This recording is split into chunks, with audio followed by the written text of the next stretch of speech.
आज के पावन राम कथा सत्र के समस्त श्रोताओं का वंदन एवं अभिनंदन।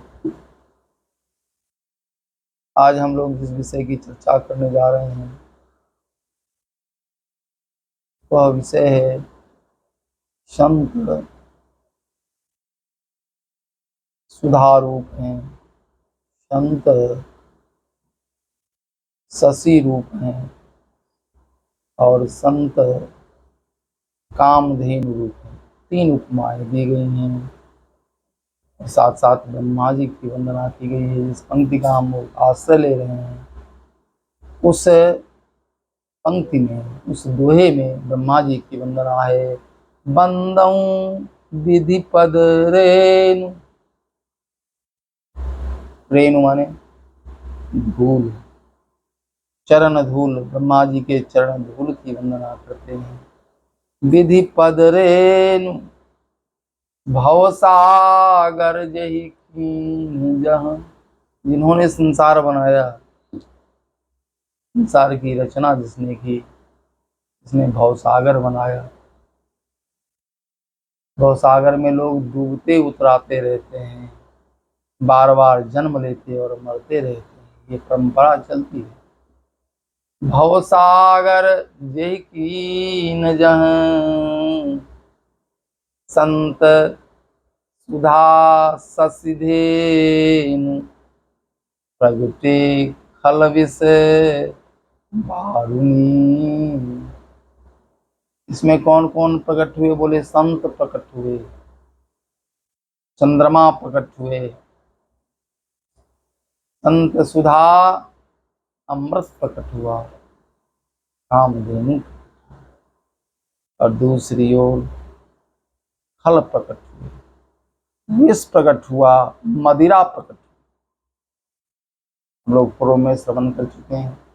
विधि प्रपंच गुण अवगुण साना, ब्रह्मा जी की सृष्टि गुण अवगुणों से बनी है। कोई भी चेहरा ऐसा नहीं है जो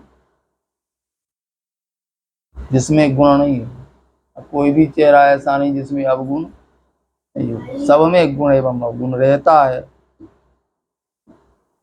लेकिन जो अच्छी संगति करते हैं उनमें गुणों की वृद्धि होती है, अवगुण घट जाता है और उसका जीवन सुंदर हो जाता है। जीवन को सुंदर बनाने के लिए, बिगड़े हुए जन्म को संवारने के लिए संगति, अच्छी संगति की बहुत जरूरत, अति आवश्यकता है। यह बहुत जरूरी फैक्टर है।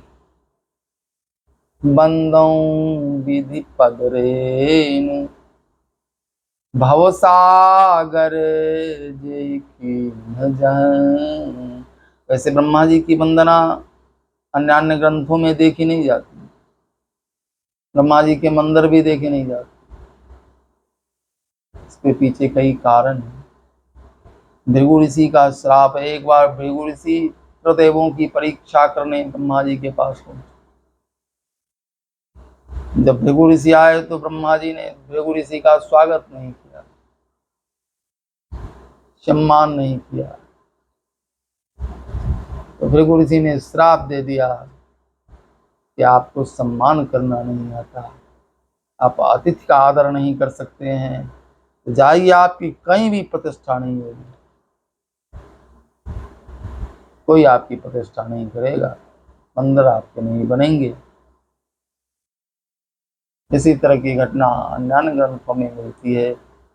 तो उसमें एक बार ब्रह्मा जी ने भगवान शिव से कहा कि आप भी पंचवक्त्र हो, मैं भी पंचवक्त्र हूँ। वक्त माने आप भी 5 मुख वाले हो। भगवान शंकर के कितने मुख हैं? पंचानन कहलाते हैं। पंच आनन, आनन माने मुख, 5 मुख वाले भगवान शिव हैं। ब्रह्मा जी को भी 5 मुख था। उन्होंने कहा मैं भी पंचवक्त्र हूँ। अहंकार में आकर अपने अहंग को प्रदर्शित करने लगे। दूसरी बार गलती की, अपनी पुत्री संध्या के पीछे भागे। तीसरी बार गलती की, जब उनसे कहा गया कि जो लिंग सामने दिख रहा है इसका और छोर का पता लगाइए। ब्रह्मा जी ऊपर जाने लगे और ऊपर जाकर के तो वो छोर का पता नहीं लगा तो नीचे आके झूठ बोले, बोले कि मैंने देखा कि केतकी का पुष्प जो है तो उनके सिर पर चढ़ा हुआ था, उनके ऊपर। भगवान शिव को क्रोध, भगवान शिव ने कहा ब्रह्मा जी आप असत्य बोलते हो, आप हृदय के कपटी हो, दंड की होगी, आपकी कहीं प्रतिष्ठा नहीं होगी, आपके मंदिर नहीं बनेंगे, पूजा नहीं। जो दूसरे को सम्मानित करता है उसी का सम्मान जगत में होता है, जो दूसरे का आदर करता है उसी का आदर जगत में होता है।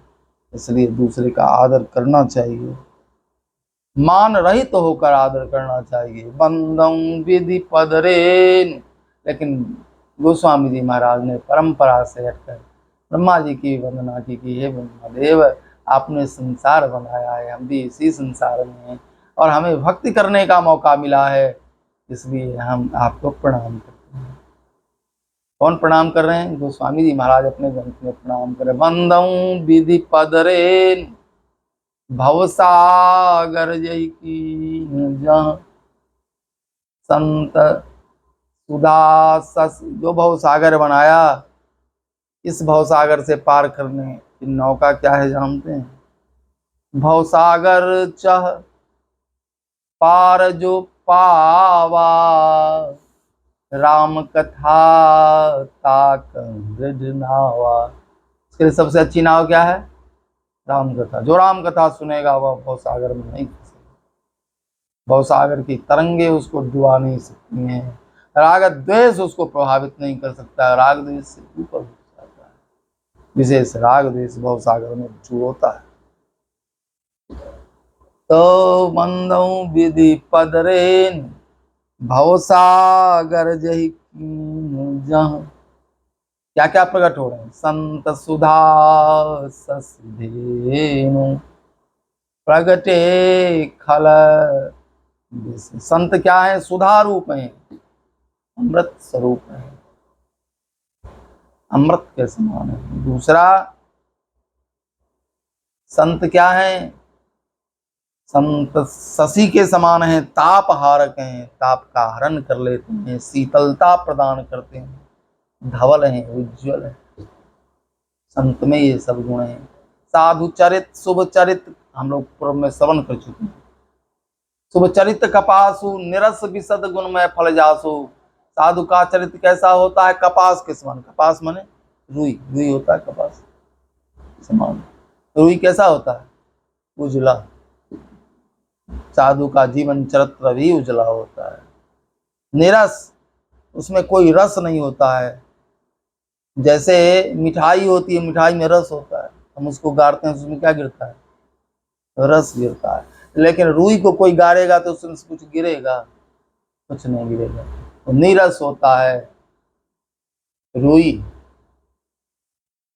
नीरस विशद गुणमय तंतुमय होता है। रुई से ही धागा बनता है और धागा से कपड़ा बनता है, धागा से ही कपड़ा बनता है, धागा से ही गमछा बन जाता है, धोती बन जाता है, बेडशीट बन जाता है, बहुत सामान जो हम लोग यूज करते हैं ये सब बन जाता है धागा से। इसी तरह साधु पुरुष का जीवन जो है वह निरस होता है, तो सबसे नीरस होकर भगवान के प्रति सरस होता है। रे मन सबसे नीरस भय सरस राम सो, भगवान के प्रति सरस होता है। दूसरा उज्जवल चरित्र साधु का होता है, उसके चरित्र के प्रकाश में लोग शिक्षा प्राप्त करते हैं, अपना मंगल कल्याण करते हैं। उज्जवल चरित्र होता है। निरस विशद गुणमय फल जासु, जिस तरह तंतुमय होता है रुई, उसी तरह साधु गुणमय होते हैं। एक से एक गुण साधु में होते हैं जो आप उनसे प्राप्त कर सकते हैं, सीख सकते हैं। सज्जन साधु संत से सीखा जा सकता है, ये सब श्रेष्ठताएं हैं।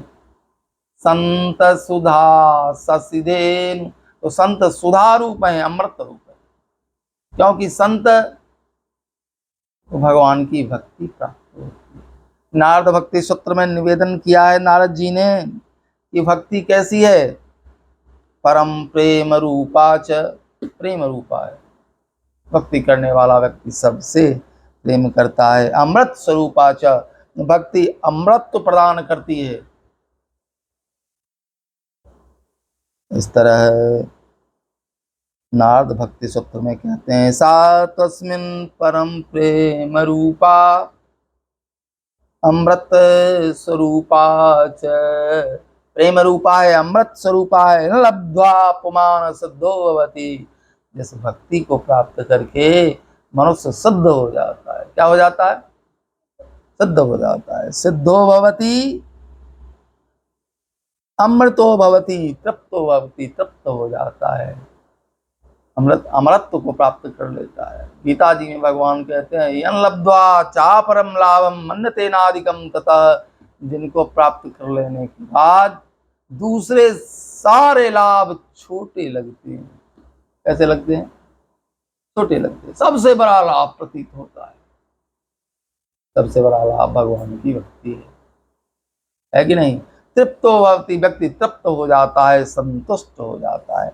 तो संत क्या है? संत सबसे पहले सुधा रूप हैं, अमृत प्रदान करने वाले हैं। दूसरा शशि रूप है, तापहारक हैं। तीसरा कामधेनु। कामधेनु क्या करती है? कामधेनु मन चाहे फल प्रदान करती है, परोपकार करती है। संत परोपकारी होते हैं, दूसरे के हित करने में लगे। दूसरी ओर जो खल होते हैं, खल क्या होते हैं? विष के समान होते हैं। विष क्या करता है? खाने पर क्या करता है? मार देता है। खल मारक होते हैं, अपने बाग वज्र से दूसरे को आहत करते हैं, दुखी कर दिया करते हैं। तो खल विष के समान है, खल मदिरा के समान उन्मत्त होते हैं, उन्मत्त होकर दूसरे को दुखी करते हैं। प्रगटे खल विषवार हुनी। संसार समुद्र से ये सब प्रकट हुए हैं, ये भव सागर से प्रकट हैं। इससे बचने का एक ही मार्ग भक्ति है। यन लब्ध्वा, क्या होता है? इसको प्राप्त कर व्यक्ति क्या करता है? अमृतो भवति, तृप्तो भवति, तृप्त हो जाता है, प्राप्त कर लेता है।